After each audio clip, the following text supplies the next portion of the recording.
வெளிச்சம் என்ற நூலில் இருந்து எடுக்கப்பட்ட தமிழனாய் வாழ்வும் தமிழுக்காய் வாழ்வும் என்ற கவிவரிகளை உங்களுக்காய் மொழிகிறேன். தமிழ்தான் எங்கள் தாழ்மொழி, தமிழனுக்கு இதுவே உயர்மொழி. அளமிகுந்த வறுமையில் வந்தேல் அவதியுற்ற நாளிலும் ஐயமிட்டு உண்ணகின்ற அறிவு சொல்லும் தமிழ் மொழி.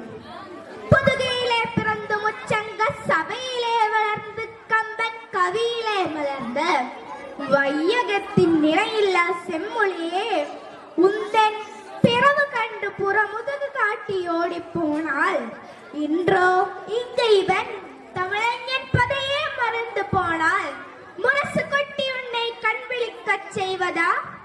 இல்லை, உன்னினம் மண் மூடி போன பின்பு விழுதிறக்கச் சொல்வதா? தமிழுக்காயிரு குரல் கொஞ்சம் செவிமடுத்திடு.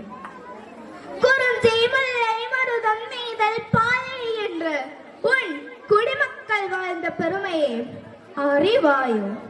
கொடிக்காய் கொடி முல்லைக்காய் தத்தேடையே தானம் தந்து பாரியே நீ மறவாயோ? அன்றோ தமிழ் வளர்த்து ஒரு கூட்டம், இன்றோ தமிழ் அழிக்கு ஒரு கூட்டம். ஆங்கில மொழிக்கு சிவப்பு கம்பளம் விருத்து உன் வரிசைகள் முட்டி மோதி வந்து நின்றாய். வெக்கமில்லையா தமிழா? தமிழ் மொழிக்கு காவல் என்றல்லவா உன்னை நினைத்தேன். ஆனா நீயோ ஆங்கிலத்துக்கு குடை பிடித்தாய். வெள்ளையதும் தேய்ச்சலே பஞ்சாமிர்தம் என்பதா? இல்லை, பாராண்டு தமிழ் மொழியே மண்மூடி புதைப்பதா? பாராண்ட தமிழ் மொழியே மண்மூடி புதைப்பதா?